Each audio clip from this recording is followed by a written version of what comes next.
Well, good evening, everyone.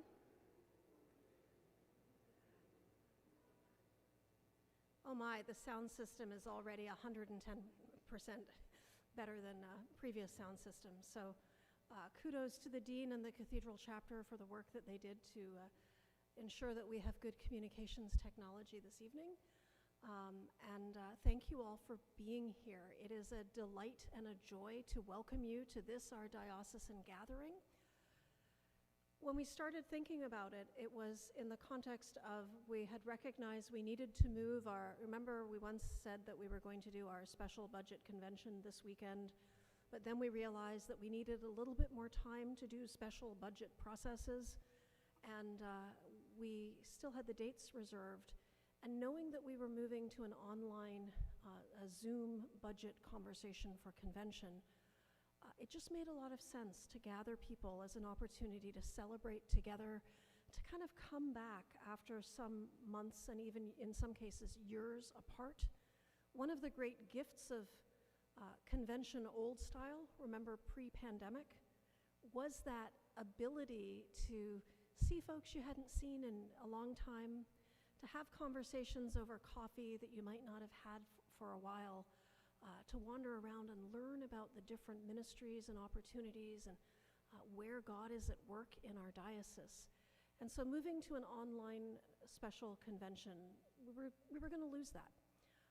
And so we've taken the opportunity to gather this evening and tomorrow to learn a little bit about congregational vitality and support, and to hear from an excellent speaker, and just to have those conversations together.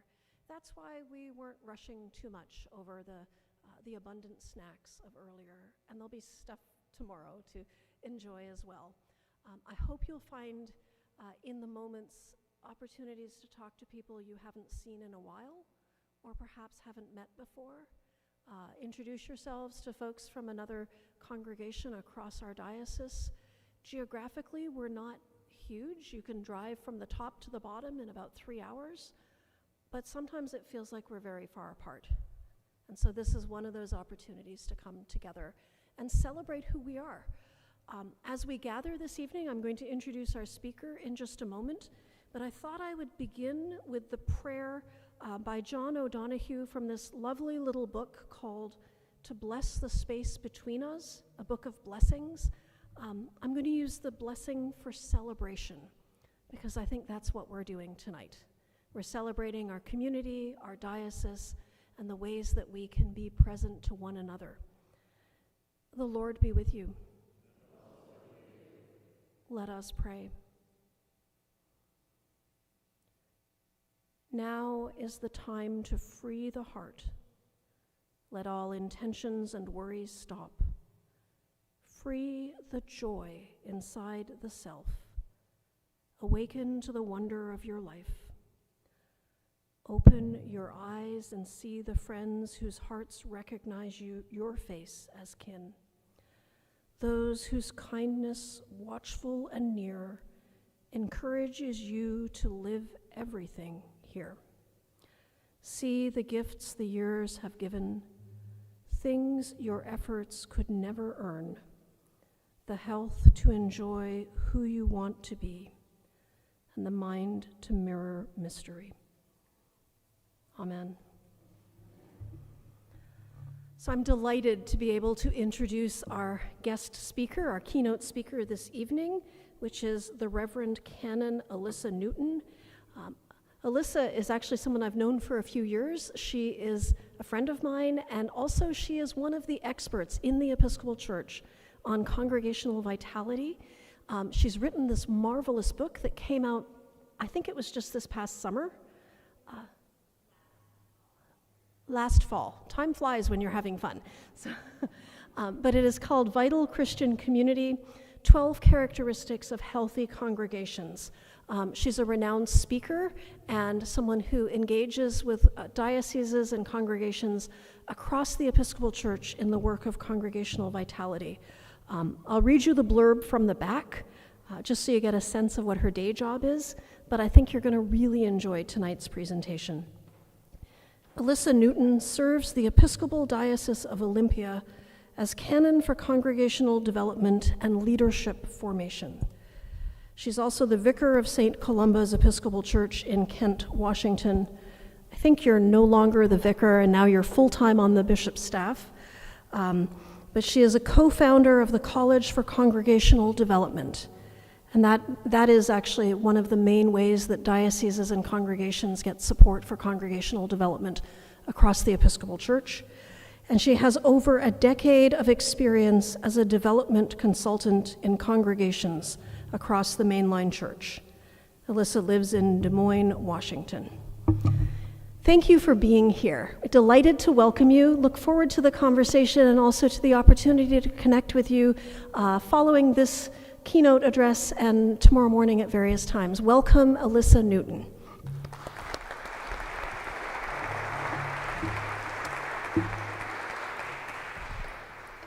I always think it's funny when people clap at the beginning because you have no idea if I'm any good yet. But I'm so delighted to get to spend time with you talking about one of my favorite things and one of the things I am most passionate about in all the world, which is congregations. I believe that the local congregation is the place where we are transformed for the good of the world, and is the place that is the most reliable for us as Episcopal Christians to be able to find Jesus and have our faces turned more and more toward Christ. And we'll talk a lot more about that this evening and also tomorrow. I want to let you know a little bit more about who I am. I was born in and raised just outside of Sacramento, California. I was raised in an evangelical Christian tradition and moved to Washington State for college, stayed there, became Episcopalian there, and have been there for my whole Episcopalian life. And I do live in Des Moines. We say the S because there's another Des Moines. And so this is actually a point of controversy in my local Rotary Club. But the old-timers say Des Moines, so that's what I say. I go with the old-timers. And my husband, Andrew, is a respiratory therapist at Seattle's Trauma Hospital. And we have two girls, Jubilee and Salome, who are 12 and 14 years old. So keep us in your prayers. No, it's going great. It's going great. I love having middle schoolers. All right. Let's see if we can make this advance. I'm pressing it. Did it freeze? I have so many things to tell you, and I really want to show it to you. So he's coming. I knew he would show up.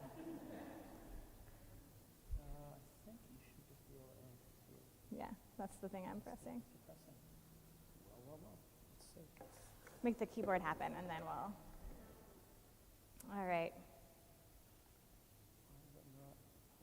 I think it's just been on for a minute. It's tired. Yeah. There we go. Oh, it's good news. It'll be fine. I like to demonstrate fault at the beginning so you know I'm human. My theory is it makes me relatable. So there we go. That's beautiful. There you go. All right. So I want to tell you the story of 3 different congregations.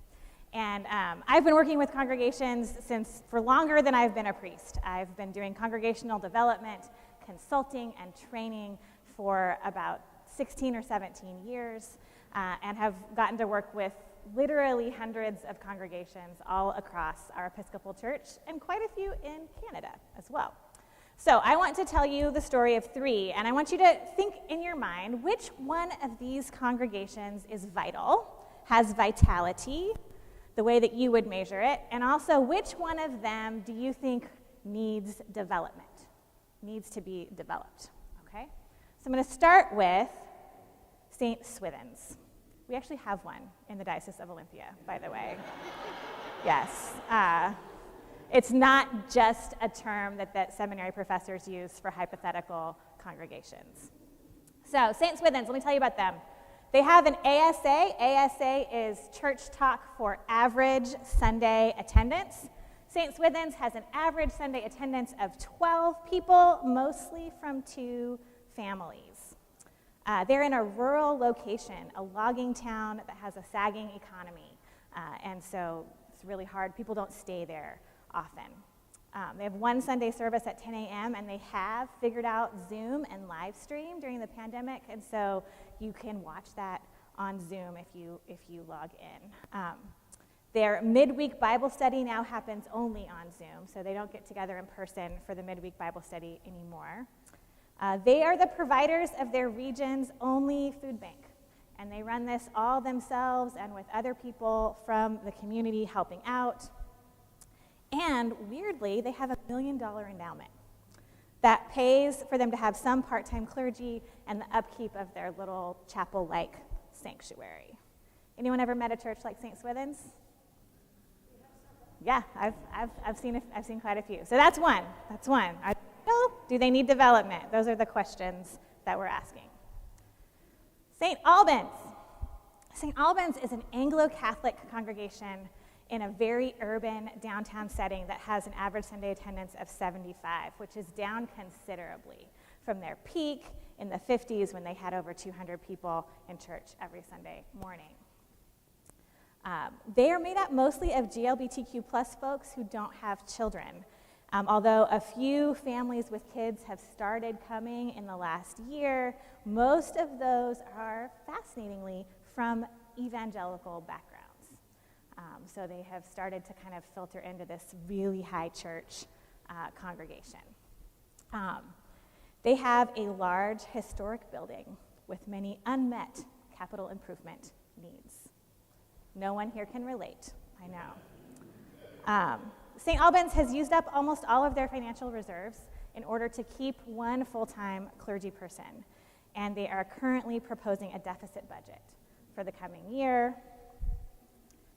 And they have struggles with their unhoused neighbors and the ways in which their unhoused neighbors use their outdoor spaces. Anyone ever met a church like St. Albans? Yeah? All right. One more. Which is vital? Which needs to be developed? St. Christopher's. St. Christopher's is a suburban church that's gone through a 10-year redevelopment from an average Sunday attendance of 30 to an average Sunday attendance of 150.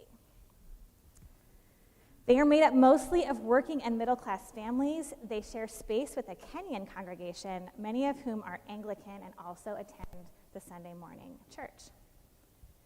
They have a balanced budget and have for many years, but they have no savings and no reserves in the bank.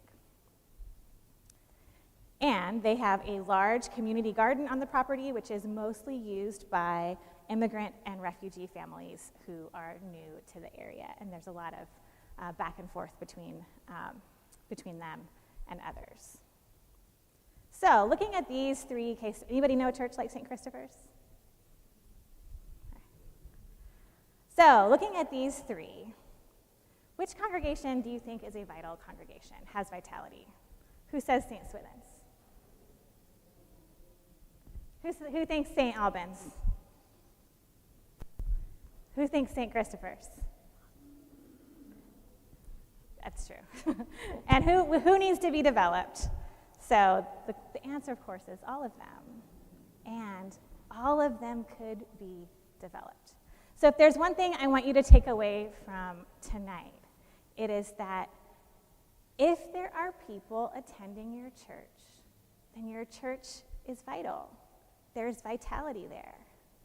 And you could have all the people in your church and all the money and all the space and all the wonderful things. You could be that one big rich church in Manhattan we all know about, right? And still, there's room to develop. There's room to become more vital. I want to tell you a little bit about my definition, our definition, people who are in my community of practice around congregational development, for what does it mean to develop a congregation? And this is a working definition. And I will tell you that St. Christopher's is based on my church that I spent 9 years redeveloping. They don't quite have 150 people. I inflated the ASA for the case study. So what does it mean to develop a congregation, to work on the vitality of an Episcopal community of faith? This is a working definition. We change it sometimes. So, first of all, the development of congregations of all sizes, locations, and conditions into more faithful, more healthy, and more effective communities of faith. Different way of saying. So when we talk about development and vitality, it doesn't matter if you are a tiny church in a remote location, a large church in a suburban area. It doesn't matter. You can be more faithful, more healthy, and more effective as a community of faith. That is, focused on and faithful to both your unique reason for being and the primary task of the local congregation, which is to be a local expression of the body of Christ. So I believe that your church both has a reason for existing that is unique unto itself. There is no church that can be the body of Christ in the world the way yours can, and has a primary task that is shared by every congregation, which is to be Jesus in your context. And we'll talk a lot about that later tonight. I believe the development of congregations means congregations that are connected to and expressive of their ecclesial tradition, ethos, and character. Now, this is something we've come to believe very strongly in the Pacific Northwest. It is a good thing to be Episcopalian. We specifically, to do church and to do Christianity, to practice faith the way that our tradition does it, is a very good thing. It is compelling. There are so many people looking to find Jesus in the way we find Jesus. And we know that in the Pacific Northwest. Has anyone heard of the Nun Zone? This is where I live, right? In the Pacific Northwest, and it's been this way for decades, when people do a survey of religious preference, the majority of people, the most checked box is no preference, none. Right? There's no social capital gained, there's no from going to church. And what we're finding is more and more people showing up to our churches who are not churched at all, or who are from evangelical backgrounds that want liturgy, that want like bells, that are interested in saying prayers someone else wrote together, right? So we have that unique ecclesial tradition, ethos, and character to express. And the more we develop our language and our ability to build bridges between people who come in and our tradition, the more vital our churches will be.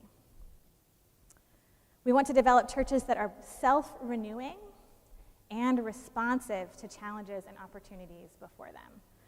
I know that from my position as canon, when the pandemic hit, it was very clear to me across our diocese which churches were responding and which churches were reacting.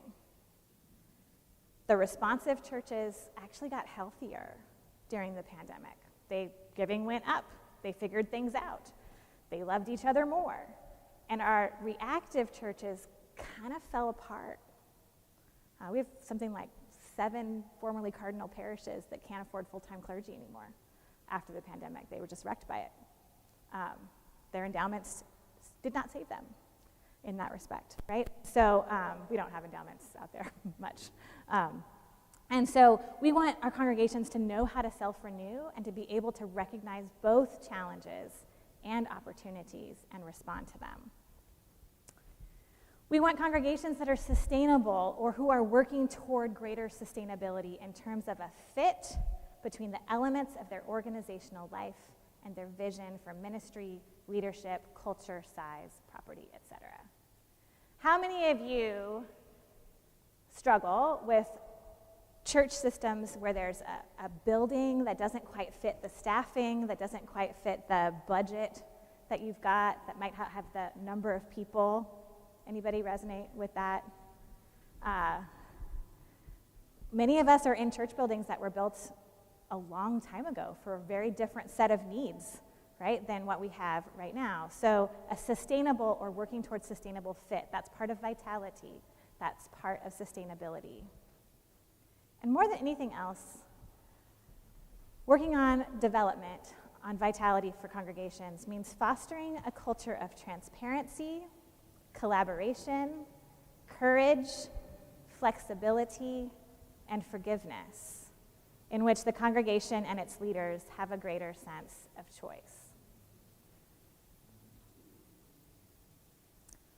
So many times when I walk into a congregation in conflict or facing a huge challenge, they haven't generated all of the choices, right? They're trapped. They come to me in the bishop's office because they're trapped.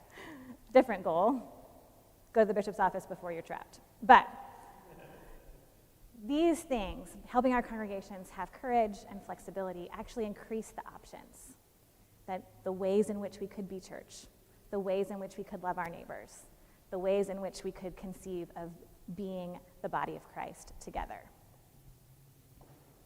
All right. I don't like to talk too long without having you talk. So what I'd like you to do is look at these different bullet points. And the question is, which of these expresses the greatest developmental need in your congregation? Of these choices, which is the one that your place needs to work on the most? Think about that, and when you're ready, turn to your neighbor and share with each other what that greatest developmental need is. And for those of you who are online, I'm sorry that you don't have people to talk to, but maybe you could write a little bit about why you think that is your greatest developmental need. Okay? Any questions or something that's not clear? I can read through them again. Or is it too small for the folks in the back? There's room up here. Just saying. So, focused on and faithful to your unique reason for being, or your primary task as congregation, which is a local expression of the body of Christ. Connected to and expressive of the ecclesial tradition, ethos, and character. Self-renewing and responsive to challenges and opportunities before you. Sustainable, or working toward greater sustainability in terms of a fit between the elements of the organizational life. And fostering a culture of transparency, collaboration, courage, flexibility, and forgiveness, in which the congregation and its leaders have a greater sense of choice. All right, when you've identified one, turn to your neighbor or turn to the person behind you, and you've got a couple of minutes to share on that.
I'm going to call you back together.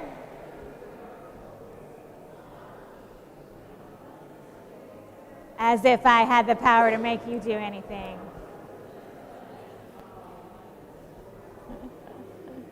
If I have to, I'll put my hand up.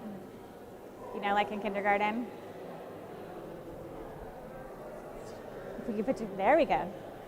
See, I put my hand up, and then you put your hand up, and then you stop talking when the hand goes up. Yep. It's a good trick. It's a good trick. Awesome. I always am really happy when it's hard to bring people back, because I know you were all on topic and you weren't just socializing. It's okay if you were socializing. That's all right. But no, it's good to hear you speak. So what we're going to do tonight and tomorrow morning is work on a couple of these and give you some models and some frames that you can take back to your congregation and use, as well as explore more deeply in other ways. And we're going to start with the focused and faithful on the primary task of a congregation. We're going to use a model called Gather, Transform, Send. And when I talk about models in the world of congregational development or congregational vitality, models are basically lenses. They're like putting on a pair of glasses that will help you look at a specific part of your church in a particular way for the purpose of analysis, diagnosis, and planning change and interventions. So you'll need different glasses for different things. If I were wearing sunglasses right now, they definitely would be changing how I see the world, but it wouldn't be very effective for this gathering, other than making me look super cool. So we're going to talk about a model called Gather, Transform, Send. But first, I want to ask you some questions. Who knows what this is? So we're going to be talking about some local businesses in my part of the world. Starbucks. What is the purpose of Starbucks? Who can tell me? Profit, caffeination, a gathering place. Yeah. So Starbucks, Wi-Fi, free Wi-Fi. That's obviously Starbucks is meeting many needs for us. This is what they say. With every cup and with every conversation, with every community, we nurture the limitless possibilities of human connection. I mean, it's pretty good, right? Whether you buy it or not, that's what they say their core purpose is. Here's another local business from my part of the world. Amazon. What is Amazon's purpose? World domination, instant gratification, the abuse of low-wage workers, right, many things. Anyone know what they say? What they say about themselves? To be Earth's most customer-centric company.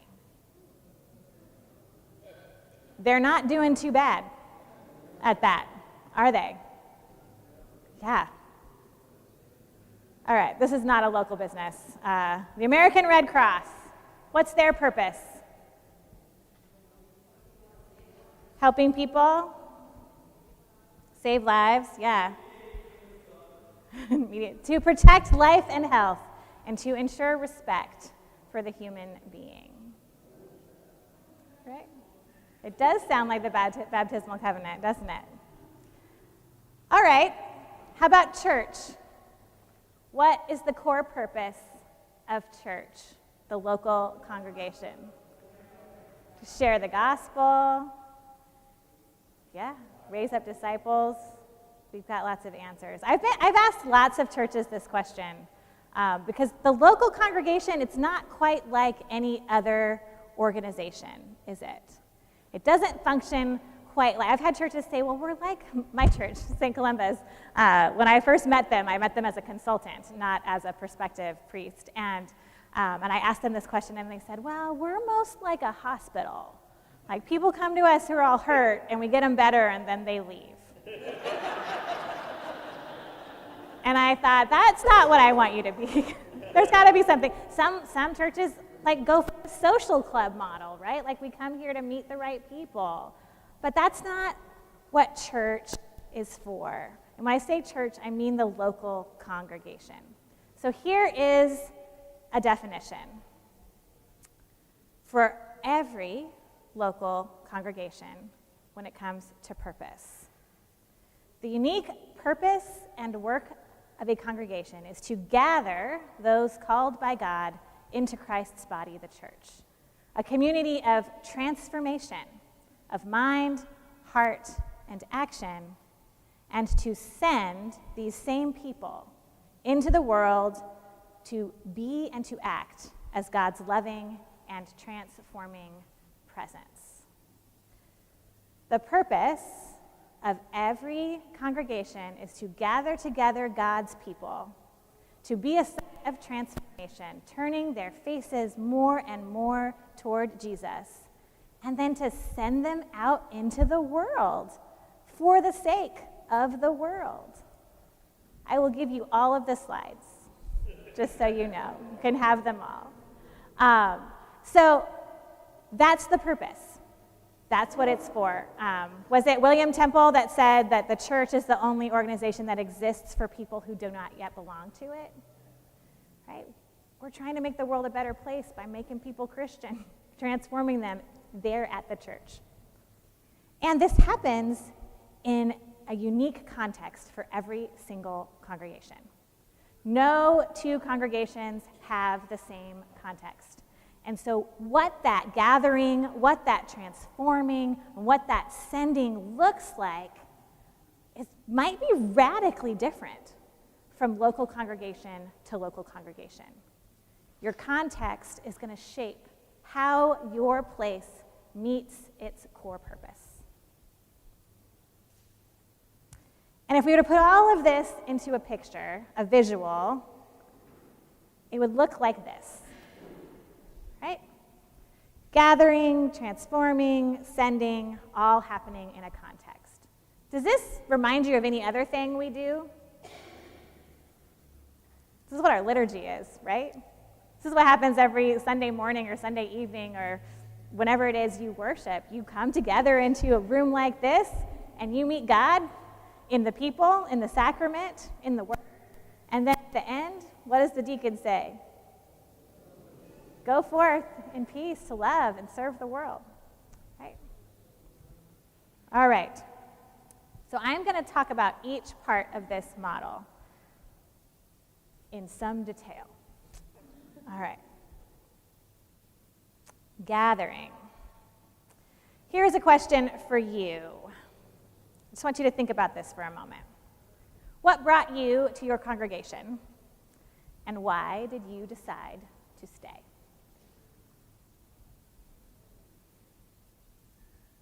Do you know the answer? Yeah? I mean, some of us, it was because they offered us a job, right? That is a legit way to gather a priest, friends. Pay them, right? How many of you came to your church because someone else invited you to go there? Very Episcopalian, there's like 4 of you, yes. How many of you because you drove by and saw it? How many looked it up on Facebook first? What are other ways that you got invited to your congregation? Born into it?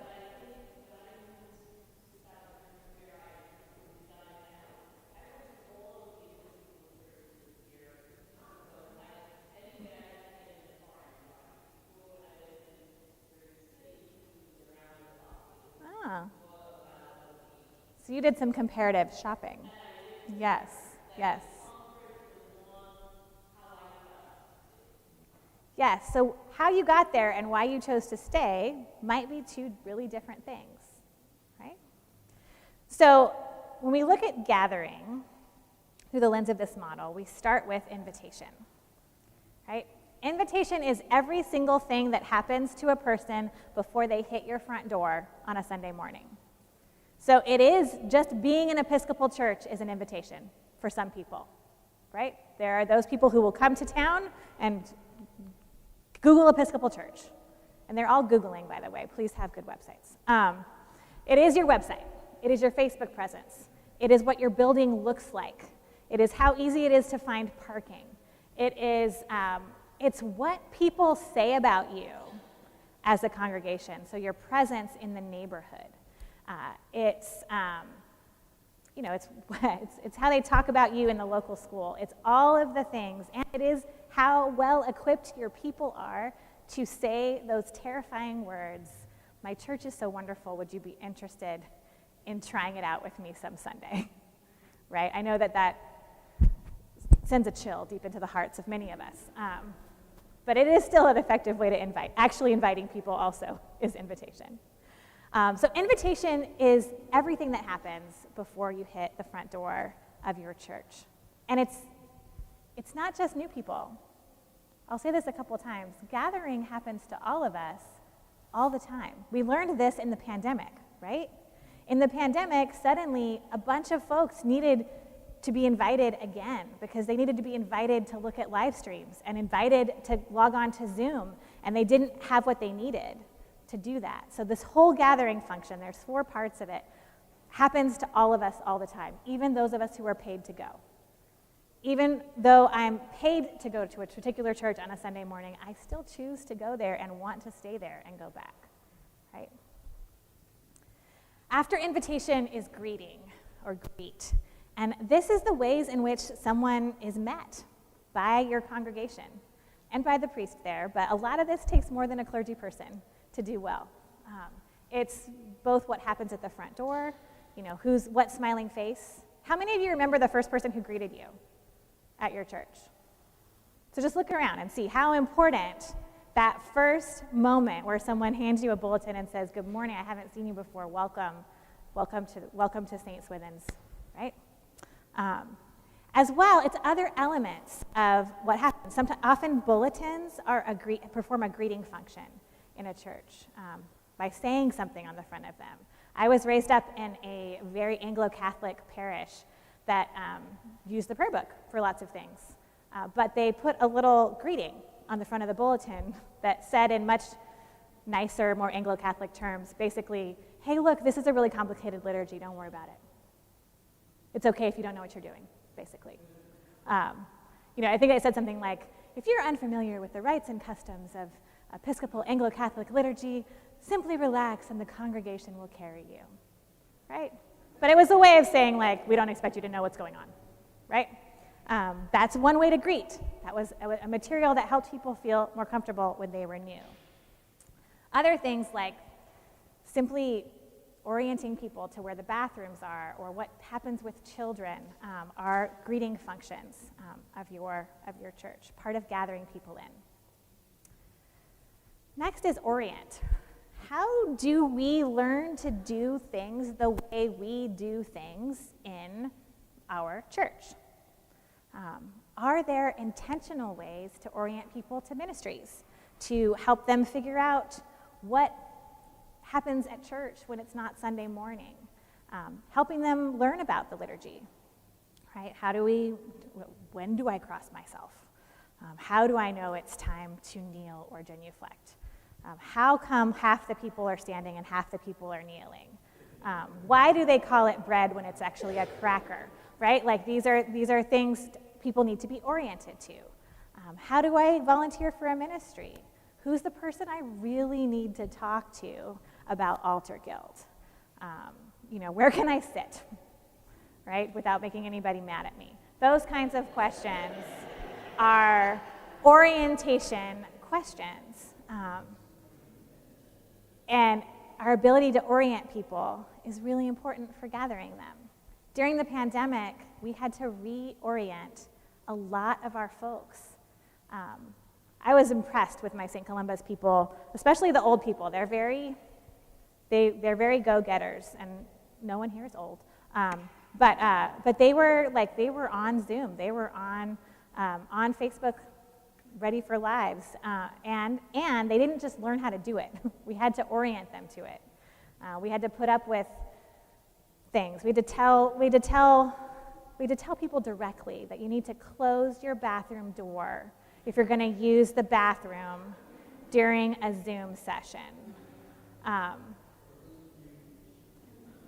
It was in the shot, actually, so it was like, we all saw some horrible things during the pandemic. So orientation, part of gathering, and then incorporation. Incorporation is when the church you attend becomes your home. It is an invitation to make this place your place. What are some of our main mechanisms as an Episcopal church for incorporation?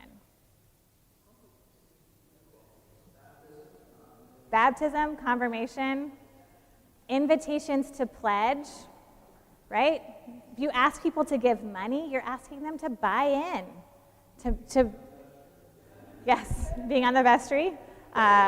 There are many ways to do it. You can probably think of a moment when your church, I can, even for the churches that I have been employed by, right? As a clergy person, you're not automatically incorporated when you arrive. I know I can think of the moment when I was like, this is my home, these are my people, this is my place, right? It's incorporation. So as you think about gathering, you can use this theory to sort of evaluate what your church is really strong at and what your church might need to put some intention and care and time toward. If there's anybody coming to church, you're doing gather, right? Anyone shows up at all, right? But even if everyone's coming, you might be able to do some of it better. You might be able to gather with more intention, with things like greeter trainings, or looking and really thinking through how do people get incorporated here. A lot of Episcopal churches that I work with rate themselves low on invite and greet and high on the others. The congregation that I served most recently, St. Columba's, they were super good at invite and greet. They were really horrible at orient. So like no one knew how to figure out how to volunteer for anything. In part because there were just certain people that had always done it. And that was easier for our system than teaching a bunch of new people how to do it, right? So invite, greet, orient, and incorporate. Gather. Any questions or comments? And if you want to have comments, I can run around and give you a microphone. But before we go on to transform. Does that make sense to everybody? All right. Okay. All right, at the center is transformation of our hearts, our minds, and our actions to live our baptismal identity and purpose. I'm going to ask you to do a little exercise with me.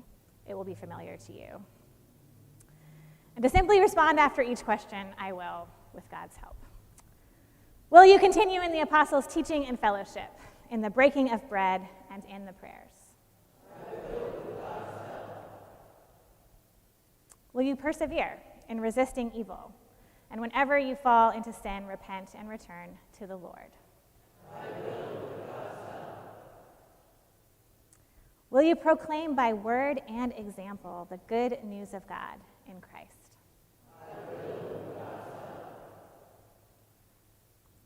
Will you seek and serve Christ in all persons, loving your neighbor as yourself? Will you strive for justice and peace among all people and respect the dignity of every human being?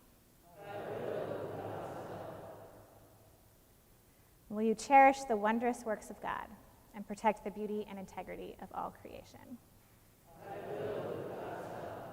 Do you all do that one out here? We do that one in Olympia. It's been approved, I believe. It's not actually in the Book of Common Prayer. It's in the extra resources. I love it, yes, but I'm realizing that it might not be common in all parts of our church. So transformation, that's what that is, right? If you're anyone able to keep all those promises all by yourself?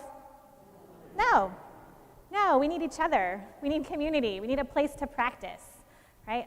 Church is where we practice and make all the mistakes, right? We practice loving each other. We practice treating each other with dignity. And so the places where we're transformed in church, often if I ask people, where does God meet you and transform you? at church, I'll get answers like in the music that gets played, in the sacrament, in the worship, and all of that is true. But it is also true that we are transformed by how we fight with each other at church. We are transformed by how we talk about money.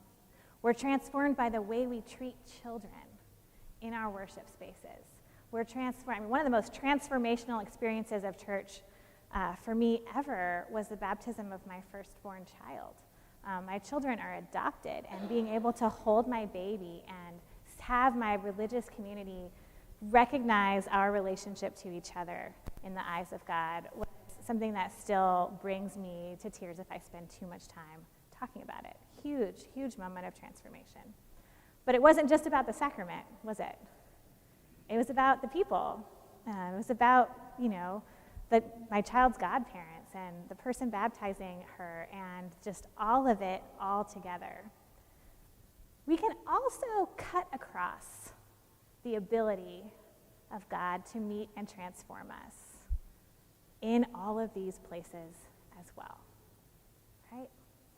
If we're unable to be transparent about money in church, well, how are we ever going to learn how to do it outside of church?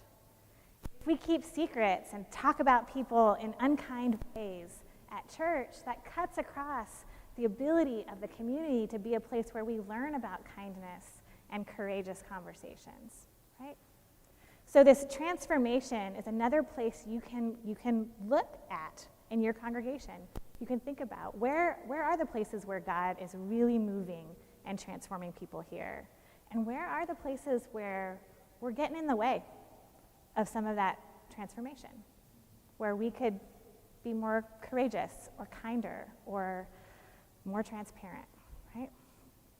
Transformation.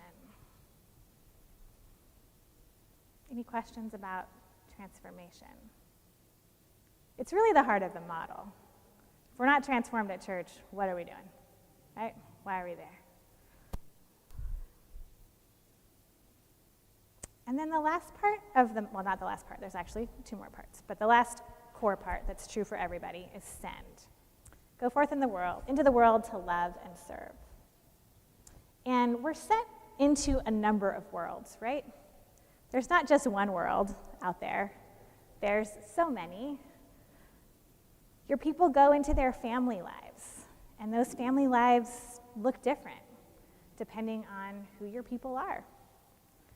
They're sent into work lives, and those work lives look different depending on who they are. One of my friends, who was a priest in Canada at the time, he did a take your vicar to work sign up.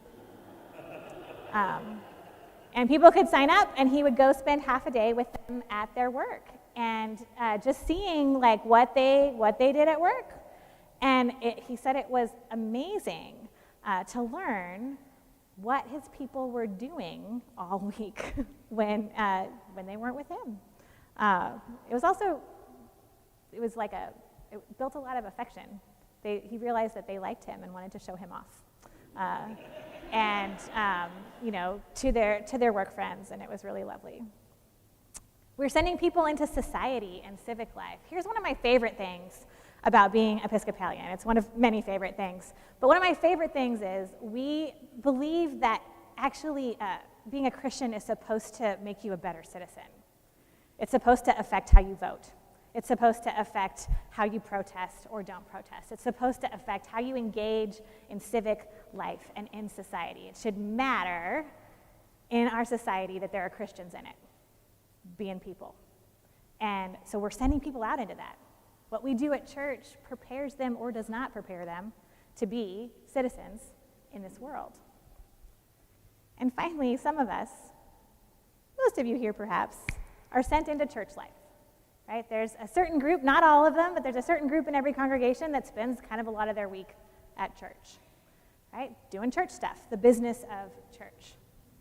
So the question of send, leaders, and if you're in this room, you're a leader, the question of send is, do you know where your people go? Do you know who they are? The church that ordained me, that I was ordained out of, the Anglo-Catholic parish, When I was there, they've changed a lot, but when I was there, they were made up mostly of people who did some sort of caregiving role professionally. They were doctors, they were social workers, they were professors or teachers. And what they needed for transformation was to be like quiet. They needed to sit in silent prayer. That's what they wanted, that's what their hearts longed for. They were not a congregation at that time that did a lot of busy outreach ministries because most of them were pouring out their hearts in their professional lives. And so what they really needed at church was space to be quiet and space to pray. St. Columba's, the church I most recently served, is a working class congregation.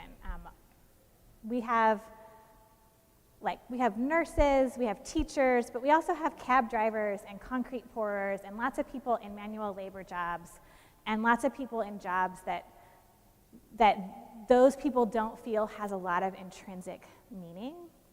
And so they long to do good things in the world.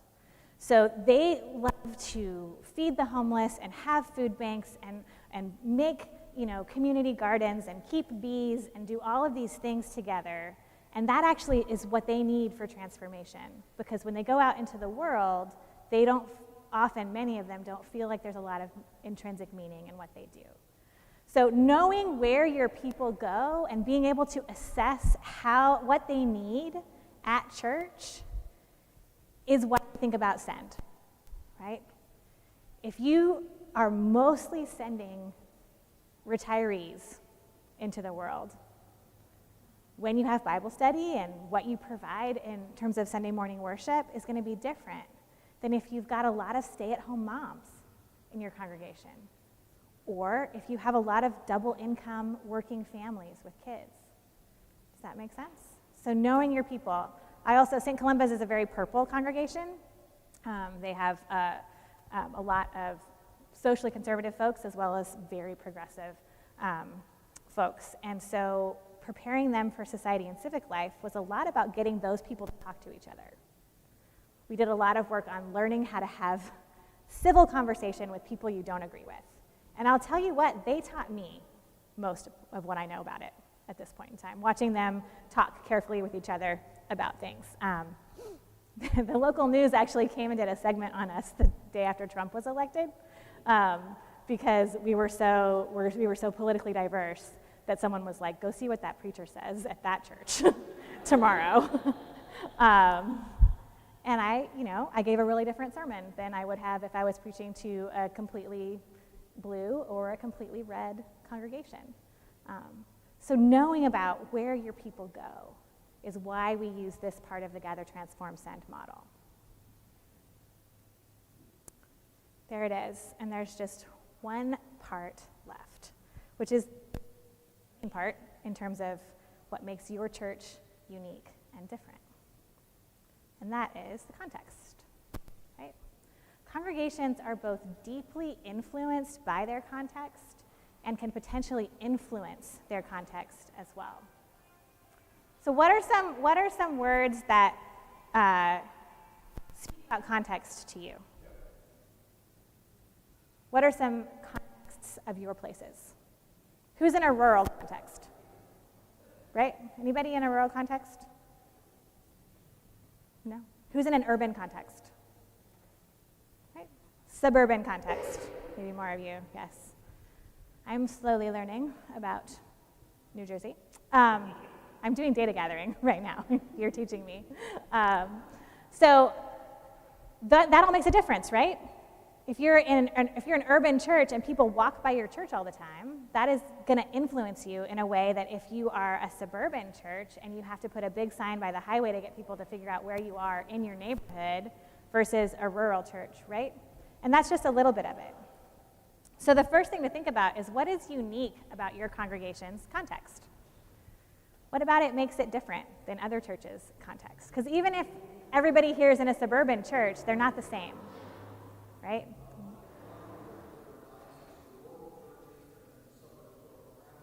Right, so a lot of churches were rural and then the suburbs grew up around them. That's a pretty interesting context.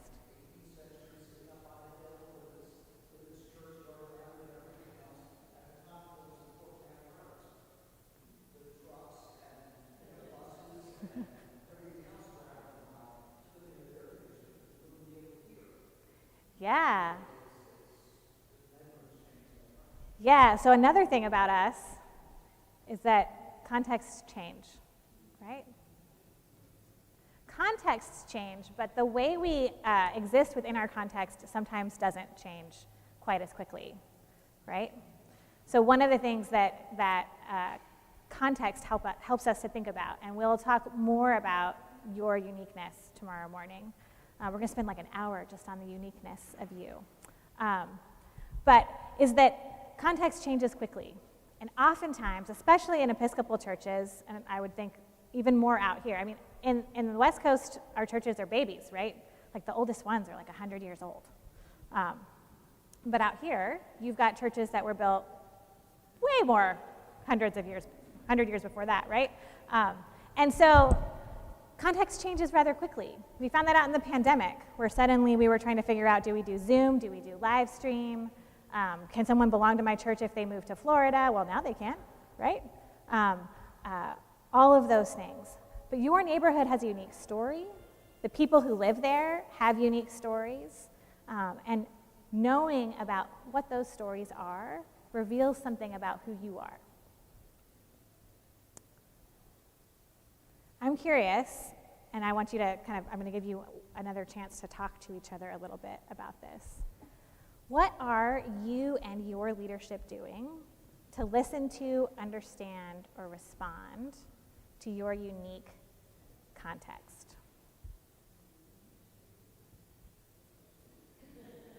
Go ahead and turn to people next to you and talk a little bit about that.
right. I am curious, one or two people who would be willing to, let me turn this on, willing to say just very briefly what's one thing that your leadership is doing to pay attention to or learn about your context. Don't be afraid. Yeah.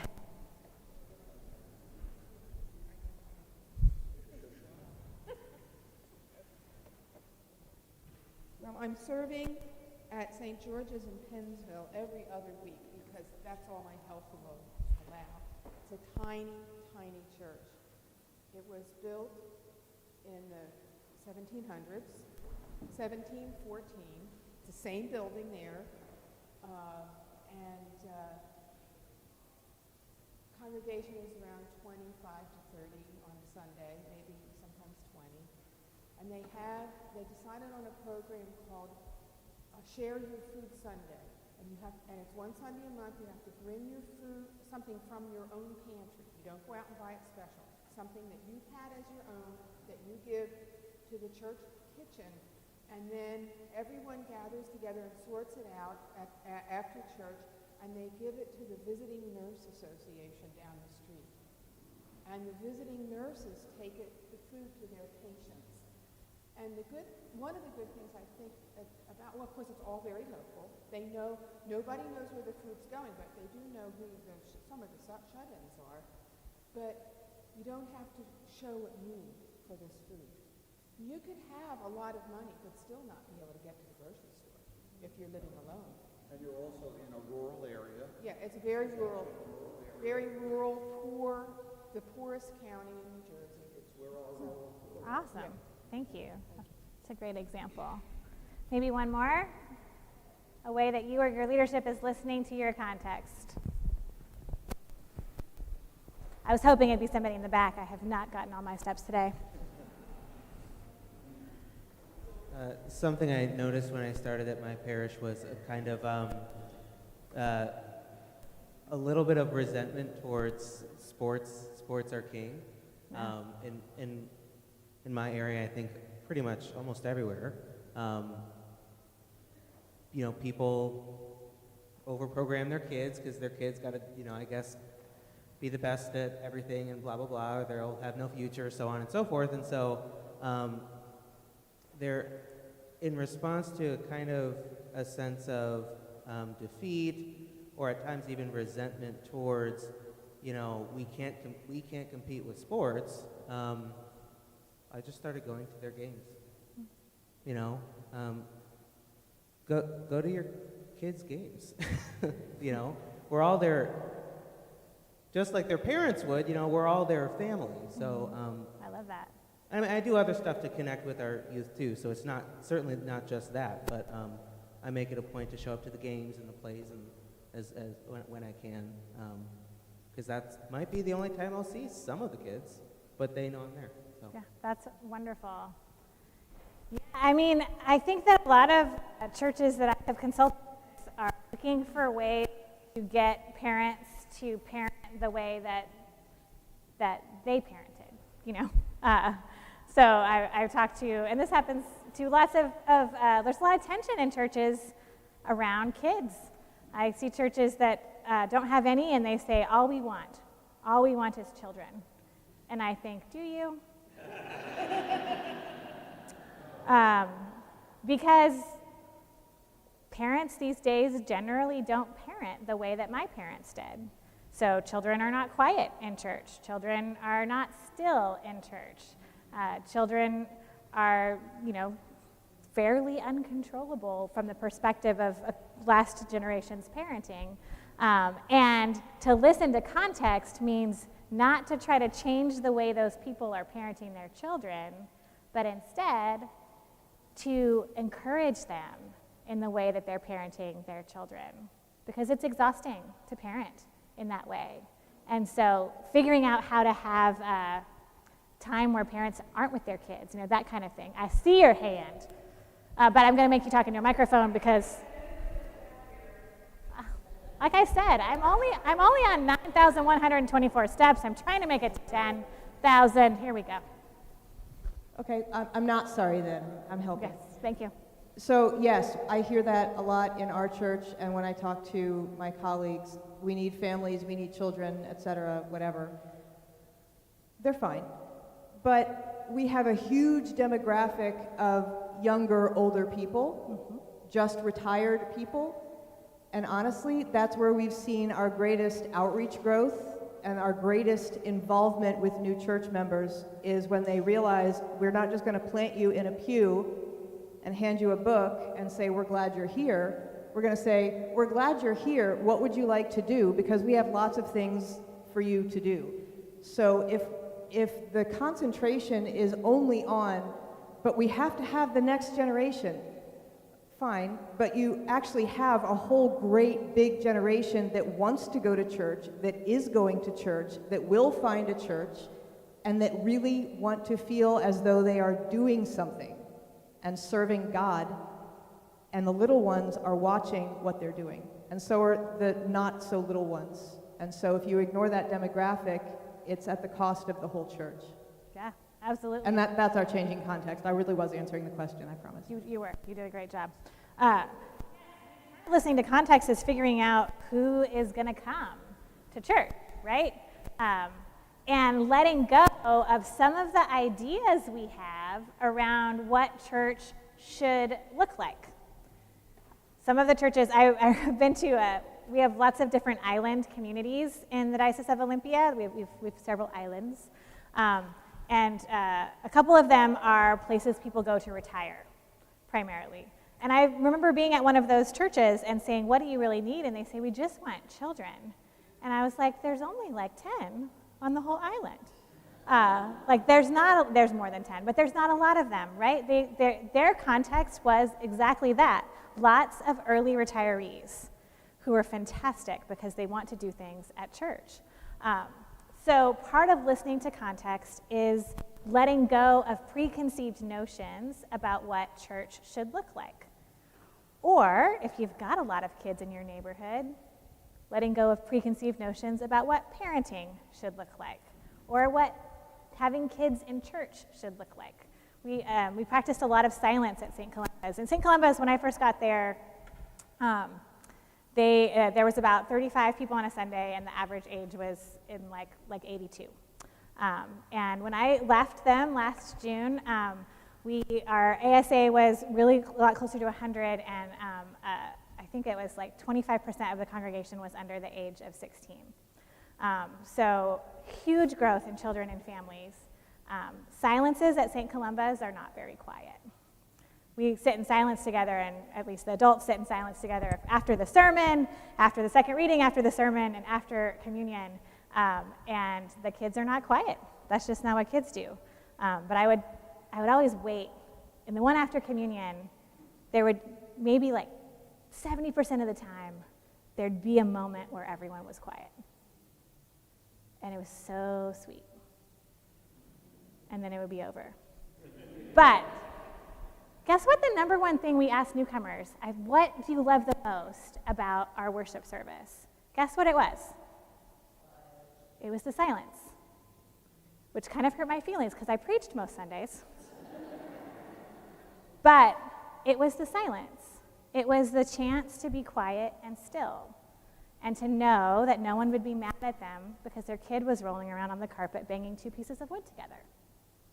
Right? All right. I think we're getting pretty close to what we should be doing on time. So that is Gather, Transform, Send. I will make these slides available. It's also chapter 1 of that book that I wrote with my friend Phil. And it is a great lens. Here's how you use it, just before we're done. Here's how you use Gather, Transform, Send. You write it up on newsprint. You teach it to your people, and then you ask them how they are experiencing those three things. You can just do it with invite. We did dinners. We did stewardship dinners one year where we had dinners in people's homes. We taught Gather, Transform, Send, invite, greet, orient, incorporate, and then we had discussions around people's experiences of being invited, greeted, oriented, and incorporated. And we used that data to get better at the stuff we weren't as good at in a way that made sense in our context. So you can use this. Again, if your church has anyone coming to it, you're doing it. You're gathering, you're transforming, you're sending. So you're doing it. You're all doing it. Good job. And you can use this as a tool to meet that core purpose better in your unique context. All right, tomorrow we're going to talk about other things, but now I'll go back to Sally.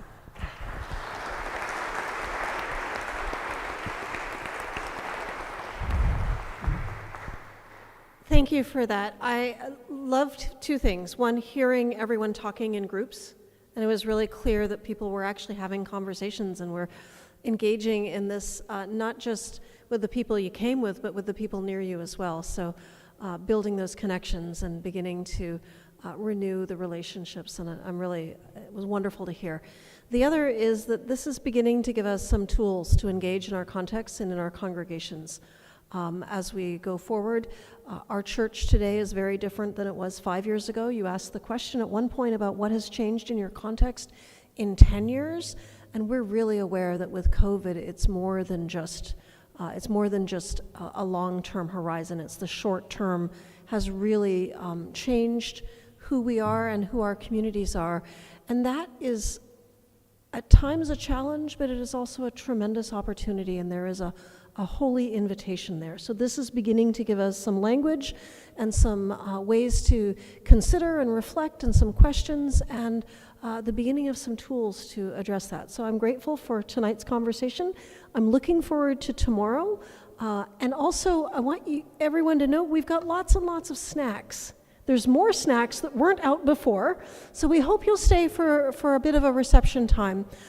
There is an opportunity after that for us to pray Compline together, but the main purpose of our time tonight is to gather in connection and community. So if you feel the need we hope you'll stay for snacks, and following that, it would be lovely if you came and prayed in this space with us. The dean will lead us in Compline. But mostly, we hope you're connecting and seeing one another and rejoicing in the opportunity to reflect and grow together in this time. Thanks for being here. It'll be a great opportunity to chat at the reception down the hall. And thank you to Ken and Alyssa for this really lovely beginning to our time together for this gathering. So thank you again.